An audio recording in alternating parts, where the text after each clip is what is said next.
तो मैं एक बार फिर से आपके लिए लेकर आया टॉप 50 प्लस ऐसे ट्रिपल सी क्वेश्चन जो कि काफ़ी ज़्यादा ट्रिपल सी एग्जाम में पूछे जाते हैं। तो अगर आप भी ट्रिपल सी एग्जाम की तैयारी कर रहे हैं या फिर आपका ट्रिपल सी एग्जाम नज़दीक आ चुका है तो इस वीडियो को पूरा जरूर देखिएगा, जरूर से आपके लिए ये लाभदायक साबित होगा। तो चलिए आगे बढ़ते हैं और एक एक करके सभी क्वेश्चंस के आंसर को देखते हैं। सो हेलो फ्रेंड्स, मेरा नाम अतुल और आप सभी लोगों का मेरे यूट्यूब चैनल एक्सेल क्यूब में स्वागत है, जहाँ पर मैं आपके लिए ऐसे ही ट्रिपल सी के कई सारे वीडियोज को लेकर आता हूँ जिससे आपके लिए ट्रिपल सी एग्जाम ईजी हो सके। चलिए आगे बढ़ते हैं और देखते हैं हमारा पहला क्वेश्चन कौन सा है।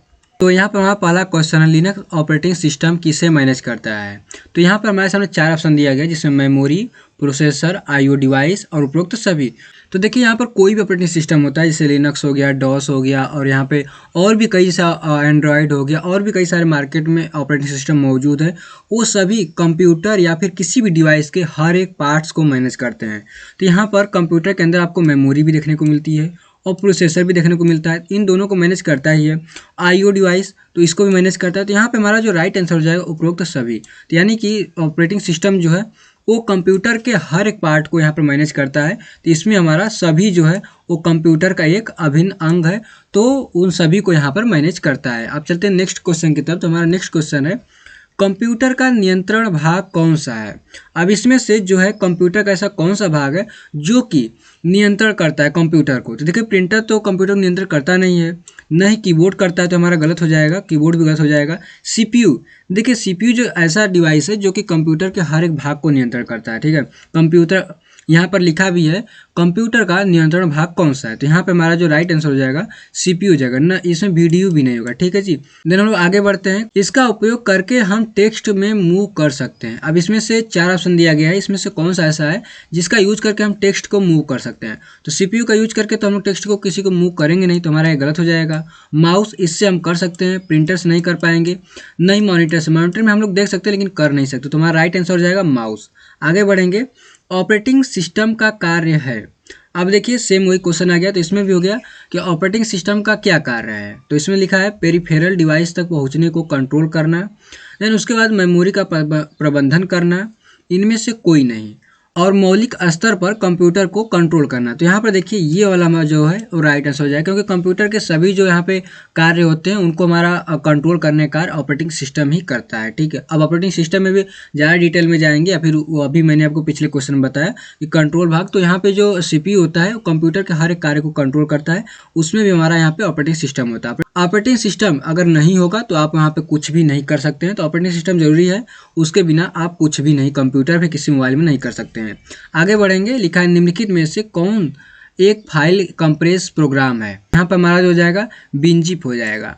अब देखिए ऐसा मैं क्यों कर रहा हूँ, कंप्रेशन क्या हो, यहाँ पे देखिए फाइल कंप्रेशन क्या होता है। कोई भी अगर बड़ी फाइल है तो उसको कम साइज करना है, यानी कि अगर मान लीजिए कोई भी फोटोज है, वीडियोज़ है, मान लीजिए फोटो का एग्जांपल ले लेते हैं, तो अगर उस फोटो का साइज जो है 5 MB है तो उसे कंप्रेस करना है, कंप्रेशन कहलाता है। यानी कि उसकी साइज़ को रिड्यूस करके 1 MB के फाइल को यहाँ पर 500 KB में या फिर 200 KB में कन्वर्ट करना कंप्रेशन कहलाता है। तो यहाँ पे हमारा बिनजिप हमारा ऐसा कार्य करता है, किसी भी फाइल को प्रोग्राम को कंप्रेस करना। ठीक है, यहाँ पे विंडोज़ तो हो नहीं पाएगा, नहीं रॉडी नहीं डॉस, तो हमारे यहाँ पे राइट आंसर हो जाएगा बिनजिप हो जाएगा। आगे बढ़ेंगे, सर्वाधिक तेज गति वाला प्रिंटर है। देखिए इसमें जेट प्रिंटर, तो ये जो हमारा प्रिंटर है आज के समय में काफ़ी ज़्यादा ओल्ड हो चुका है, तो हमारा नहीं हो पाएगा।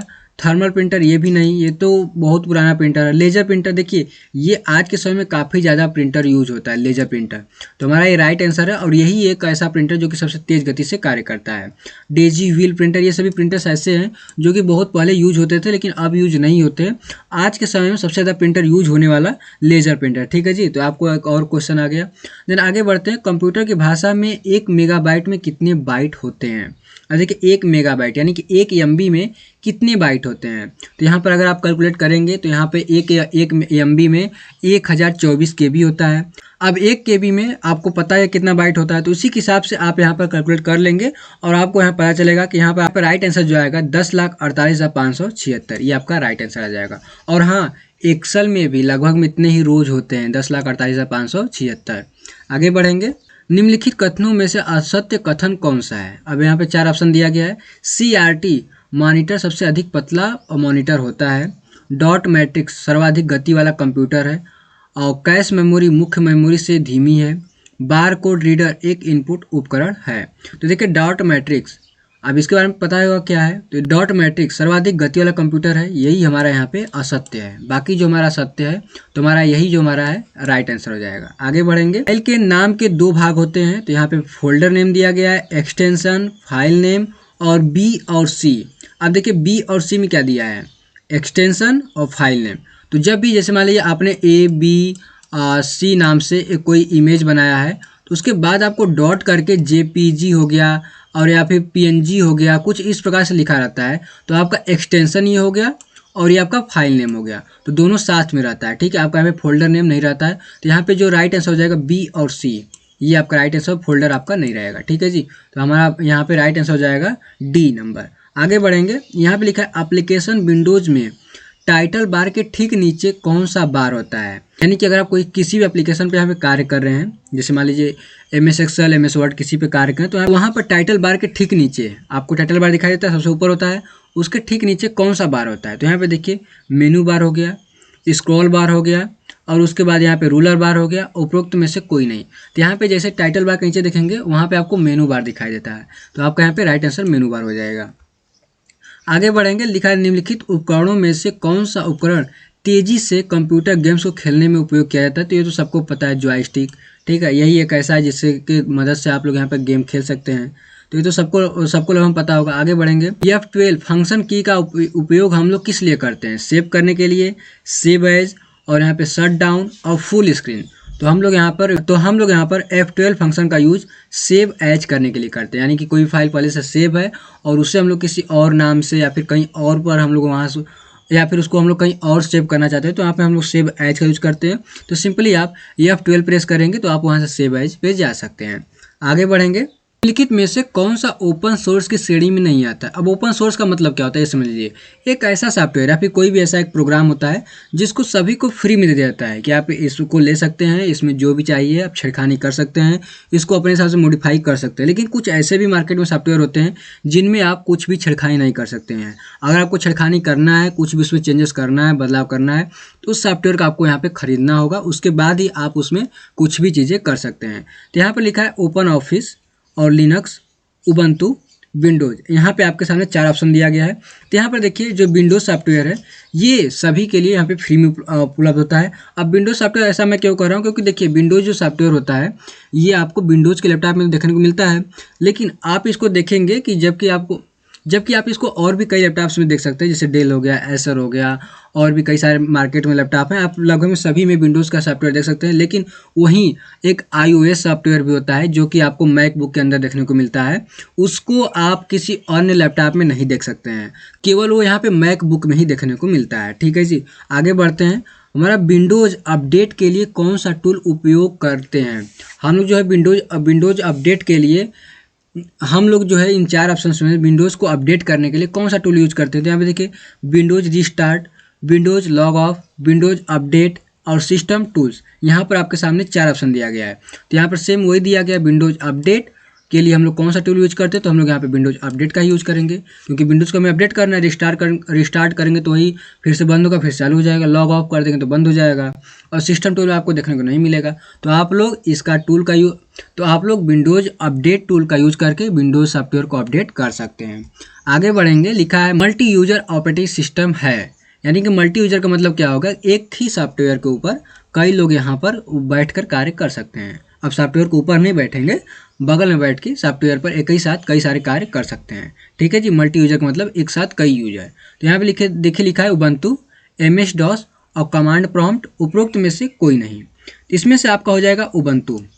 उबंटू एक मल्टी यूजर ऑपरेटिंग सिस्टम है जिस पर एक के साथ कई सारे यूजर्स जो हैं उसको वहाँ पे वर्क कर सकते हैं। देन आगे बढ़ेंगे। विंडोज 7 में कैलेंडर, वेदर तथा स्लाइड शो ऑप्शन निम्न में से उपस्थित होते हैं। विंडोज 7 ऑपरेटिंग सिस्टम जो है लगभग हम सभी लोगों ने इसका यूज करा ही होगा। बहुत से ऐसे लोग जो नहीं यूज किए होंगे, डायरेक्ट विंडोज 10 यूज किए होंगे। तो मैं आपको बता दूं कि यहाँ पर जो कैलेंडर, वेदर तथा स्लाइड शो ऑप्शंस होता है, यहाँ पर हमें देखने को मिलता है डेस्कटॉप गैजेट्स में। ठीक है जी, डेस्कटॉप पे आपको नहीं देखने को मिलेगा, न ही सिस्टम ट्रे में देखने को मिलेगा, ये आपको देखने को मिलेगा डेस्कटॉप गैजेट्स में। इसी के अंदर आपको सभी कैलेंडर होते हैं, वेदर्स होते हैं और स्लाइड शो, जो भी आपको स्लाइड में दिखाना है वो सभी आप यहाँ से मैनेज कर सकते हैं। ठीक है, आगे बढ़ेंगे। लिखा है उपकरण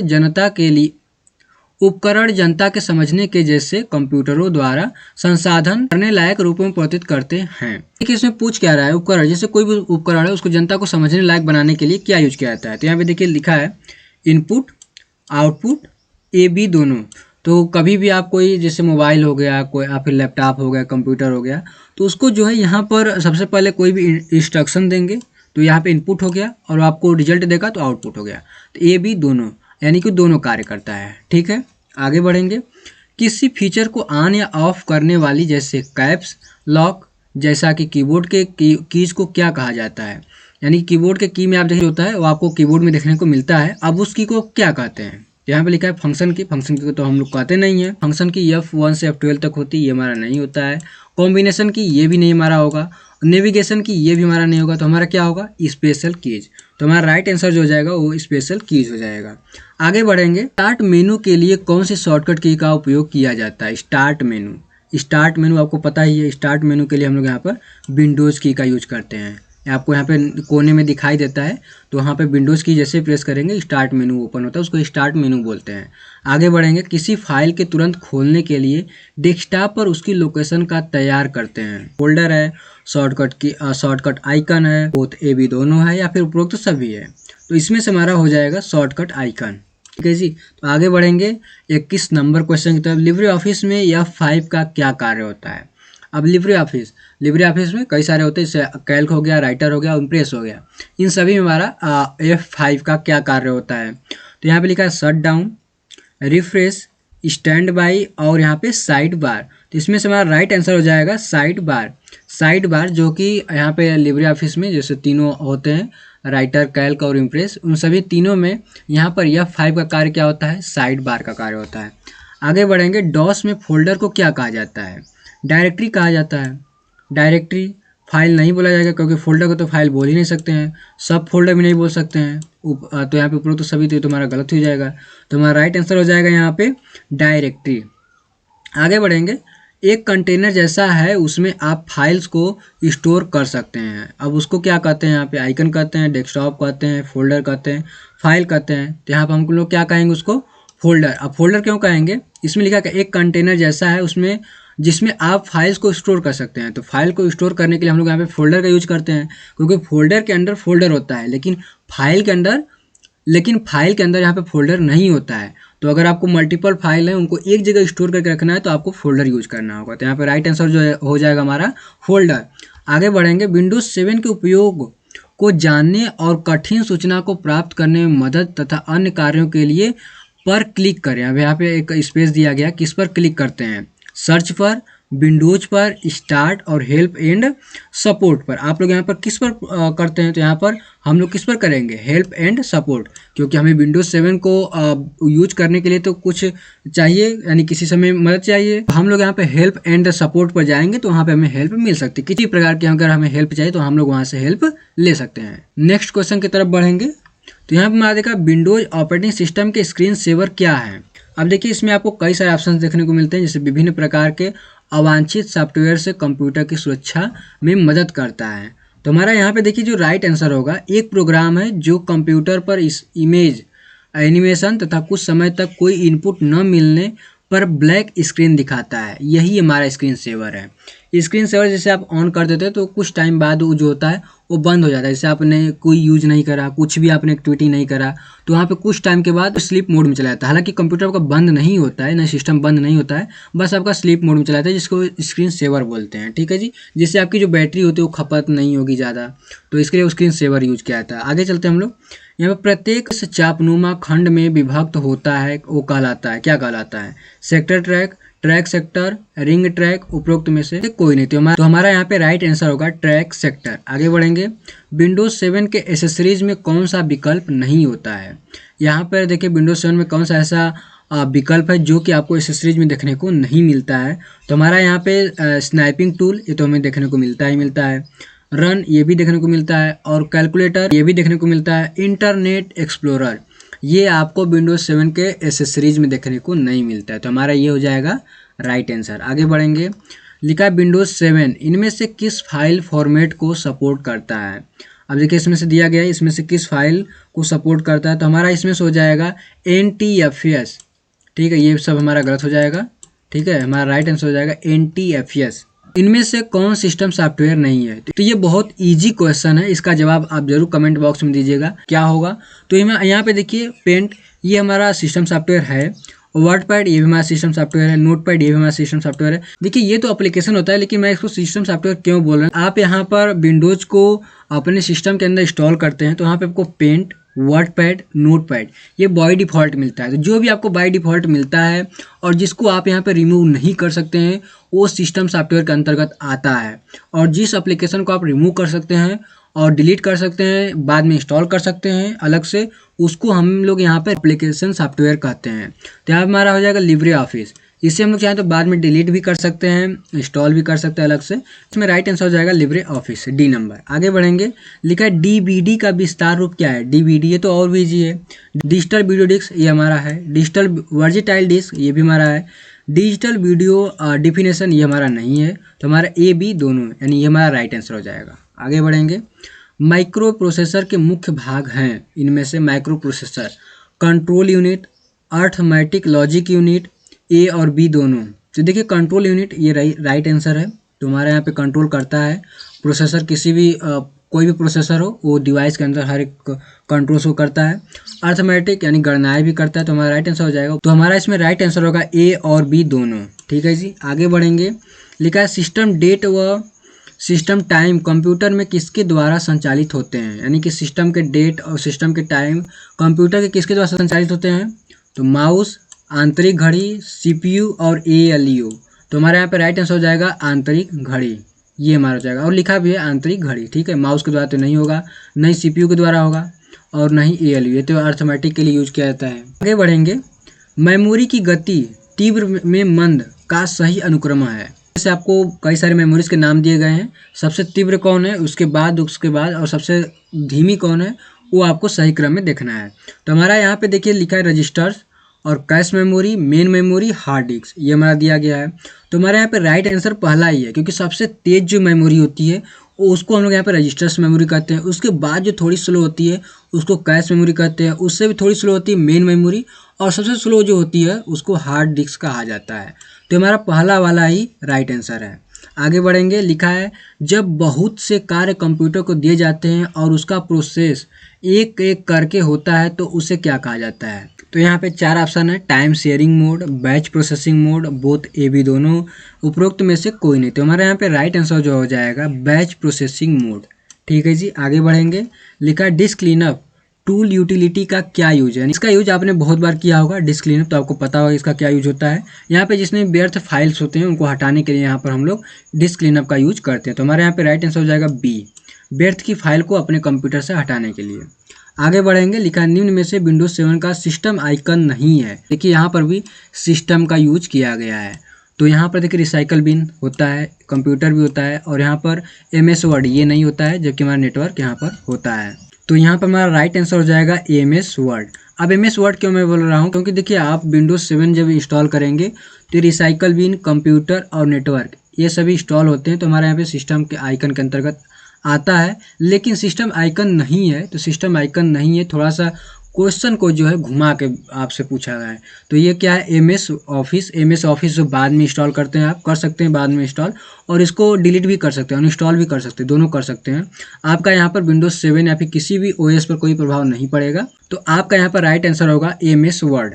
आगे बढ़ेंगे, लिखा है स्क्रीन के सबसे निचले भाग पर आप जो एक लंबा सा बार देखते हैं क्या कहलाता है? यानी कि सबसे नीचे डेस्कटॉप में सबसे नीचे आप देखेंगे जहाँ पर आपके कई सारे एप्लीकेशंस होते हैं जो कि आप रिसेंटली रन कर रहे होते हैं, तो वो सभी आपको दिखाई देते हैं। देन आपको वहाँ पे डेट टाइम से भी देखने को मिलते हैं। तो वो जो पट्टी होती है उसको हम लोग क्या बोलते हैं? तो आप सभी लोगों को पता होगा उसको क्या बोलते हैं, उसको हम लोग यहाँ पर टास्क बार बोलते हैं। आंसर जो होगा हमारा यहाँ पे टास्क बार होगा। आगे बढ़ेंगे, लिखा है प्रिंट किए जाने वाले कैरेक्टर की ऊंचाई और चौड़ाई को प्रदर्शित करता है। यहाँ पे फॉन्ट साइज हो गया, बॉर्डर हो गया, सेल हो गया और फॉन्ट स्टाइल हो गया। तो हमारा यहाँ पे राइट आंसर होगा फॉन्ट साइज, क्योंकि फॉन्ट साइज ही किसी भी फ़ॉन्ट का, किसी कैरेक्टर का यहाँ पर ऊंचाई चौड़ाई कंट्रोल करता है। तो हमारे यहाँ पे फ़ॉन्ट साइज हो गया, बॉर्डर तो नहीं होगा, नहीं सेल होगा, नहीं फ़ॉन्ट स्टाइल होगा, क्योंकि फ़ॉन्ट स्टाइल से इटैलिक कर सकते हैं और आप बोल्ड कर सकते हैं। उसके आप साइज़ को इंक्रीज और डिक्रीज नहीं कर सकते हैं। फ़ॉन्ट साइज़ का यूज करके आप किसी भी कैरेक्टर का साइज इंक्रीज और डिक्रीज कर सकते हैं। आगे बढ़ेंगे, लिखा है कीबोर्ड की जिन बटनों पर तीर एरो का निशान होता है उन्हें कहते हैं। तो जो हमें यहाँ पर कीबोर्ड के अंदर 4 एरो कीज देखने को मिलती हैं, अप डाउन लेफ्ट राइट देखने को मिलती है, उन्हें हम लोग यहाँ पे क्या बोलते हैं, उनको भी हम लोग यहाँ पे स्पेशल की के अंतर्गत रखते हैं। ठीक है जी। आगे बढ़ेंगे, लिखा है एमएस पेंट एप्लीकेशन में कर्व लाइन यानी कि वक्रीय रेखा को ड्रॉ करने के लिए हम आइकन पर क्लिक करते हैं। इनमें से कौन से आइकन पर क्लिक करते हैं? तो यहाँ पे देखिए वक्रीय लिखा है, कर्व, यहाँ पे आप पढ़ेंगे कर्व लिखा है और यहाँ पर भी कर्व है, तो हमारे यहाँ पे राइट आंसर कर्व हो जाएगा। आगे बढ़ेंगे, कौन एक पॉइंटिंग डिवाइस है? माउस है। ये तो आप सभी लोग पता होगा, तो हमारा गलत हो जाएगा, माउस है, माउस पॉइंटिंग डिवाइस है। आगे बढ़ेंगे, नोटपैड का उपयोग करके तैयार किया गया डॉक्यूमेंट एक्सटेंशन के साथ स्टोर होता है। .txt हमारा होता है, जबकि ये सभी नहीं होगा। ये दोनों तो हमारे यहाँ पे इमेज का है। ठीक है जी। वैसे भी लगभग में सभी लोग यहाँ पे नोटपैड का यूज किए ही होंगे। तो जब आप लोग वहाँ पे फाइल को सेव करेंगे तो बाय डिफ़ॉल्ट जो है वो .txt में ही सेव होता है। आगे बढ़ेंगे, लिखा निम्न में से कौन सा सिस्टम सॉफ्टवेयर है? देखिए फिर से वही क्वेश्चन आ गया, सिस्टम सॉफ्टवेयर है इसमें से, तो इसमें से MS वर्ड है? नहीं है। क्यों नहीं है? क्योंकि हमारा एप्लीकेशन सॉफ्टवेयर के अंतर्गत आता है। एक्सेल भी वही है एप्लीकेशन सॉफ्टवेयर, और पावर पॉइंट भी वही है। तो हमारा राइट आंसर हो जाएगा विंडोज़ 7। ठीक है जी, क्योंकि सिस्टम सॉफ्टवेयर है। आगे बढ़ेंगे, मेनू का उपयोग डॉक्यूमेंट की विषय सामग्री के आकर्षण को बढ़ाने के लिए करते हैं। तो यहाँ पे देखिए इंसर्ट दिया है, एडिट दिया है, फॉर्मेट और फाइल थोड़ा सा नीचे हो गया है।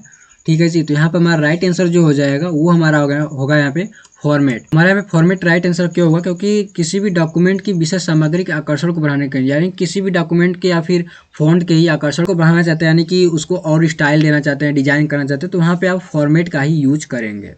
आगे बढ़ेंगे, बूट होने के बाद जब आपका कंप्यूटर उपयोग के लिए तैयार होता है तो जिस स्थान को आप देखते हैं वह कहलाता है डेस्कटॉप। क्योंकि जब आपका कंप्यूटर ऑन होता है तो सबसे पहले क्या दिखता है? डेस्कटॉप ही दिखता है। तो हमारा राइट आंसर क्या हो जाएगा? डेस्कटॉप। अब आगे बढ़ेंगे, ब्लू रे डिस्क की धारक क्षमता के विस्तार की सीमा है। अब इसमें से क्या है? देखिए 650 MB से 1 GB और 2 GB से 7 GB, 25 GB से 50 GB, 1 TB से 2 TB। तो हमारे यहाँ पे राइट आंसर हो जाएगा 25 GB से 50 GB। ब्लू रे डिस्क जो यहाँ पे मेमोरी होता है उसकी धारक क्षमता यानी कि डेटा को स्टोर करने की जो कैपेसिटी होती है, जो क्षमता होती है, वो 25 GB से 50 GB तक होती है। आगे बढ़ेंगे, लिखा निम्नलिखित में से कौन सी कंप्यूटर की भाषा नहीं है? देखिए इसमें 4 ऑप्शन दिए हैं। बेसिक ये हमारा है, जावा भी है, जावा तो बहुत लोगों को आती भी होगी, फोर्ट्रान ये भी हमारा है, सुमात्रा ये नहीं है, ये हमारा नहीं है। तो ये हमारा राइट आंसर हो जाएगा क्योंकि ये कोई भाषा नहीं है। आगे बढ़ेंगे, हार्ड डिस्क में डिलीट की गई फाइल में भेजी जाती है। अब यहाँ पे देखिए स्पेस है थोड़ा सा, तो यहाँ पे लिखा गया हार्ड डिस्क से डिलीट की गई फाइल में भेजी जाती है, यानी कहाँ भेजते हैं? कोई भी अगर आप फाइल कंप्यूटर से डिलीट करते हैं तो कहाँ जाता है? हमारा रिसाइकल बिन में जाता है। तो हमारा राइट आंसर हो जाएगा रिसाइकल बिन। आगे बढ़ेंगे, विंडोज एरो क्या है? अब यहाँ पे देखिए विंडोज XP के लिए ग्राफिकल यूजर इंटरफेस है, विंडोज 7 के लिए ग्राफिकल यूजर इंटरफेस है, एप्लीकेशन प्रोग्राम है, इनमें से कोई नहीं। तो हमारा राइट आंसर हो जाएगा इसमें से कोई नहीं, विंडोज एरो इनमें से कोई नहीं है। ठीक है, ये हमारा गलत है, हमारा ये राइट आंसर हो जाएगा डी। आगे बढ़ें, कंप्यूटर का सबसे मूलभूत प्रोग्राम कौन सा है? इनमें से लिखा है कंप्यूटर का सबसे मूलभूत प्रोग्राम कौन सा है? देखिए मैंने आपको पिछले कई क्वेश्चन में बता भी चुका हूँ कि कंप्यूटर को अगर रन करना है तो उसमें आपका ऑपरेटिंग सिस्टम होना ही चाहिए। अगर नहीं है तो आप उसमें कुछ भी नहीं कर सकते, और ऑन ही नहीं होगा। ऑन हो भी गया तो आपको केवल ब्लैंक स्क्रीन दिखाई देगी और कुछ दिखाई देगा नहीं। हमारे यहाँ पे राइट आंसर हो जाएगा ऑपरेटिंग सिस्टम। ऑपरेटिंग सिस्टम हमारे यहाँ पे राइट आंसर हो जाएगा। देन ये था हमारा लास्ट क्वेश्चन, जिससे मैं उम्मीद करता हूँ कि आपको हर एक क्वेश्चन समझ में आ गया होगा। देन उसका आंसर भी आपको समझ में आ गया होगा। तो इसी तरीके के अगर आप और भी वीडियोस को देखना चाहते हैं, आप अपने स्किल को और बढ़ाना चाहते हैं, CCC में आप अच्छे से अच्छे ग्रेड को पाना चाहते हैं, तो मेरे चैनल को सब्सक्राइब जरूर करिए, क्योंकि मैं यहाँ पर बहुत सारे वीडियोस को अपलोड करता हूँ CCC के ऊपर। तो सारी वीडियोस को देखिए, और भी कई वीडियोज़ हैं उनको भी देखें, और जितना हो सके आप क्वेश्चंस को सॉल्व करने की कोशिश करें। तो मिलेंगे इसी तरीके की और भी नई वीडियोज़ के साथ, तब तक के लिए आपका बहुत बहुत धन्यवाद।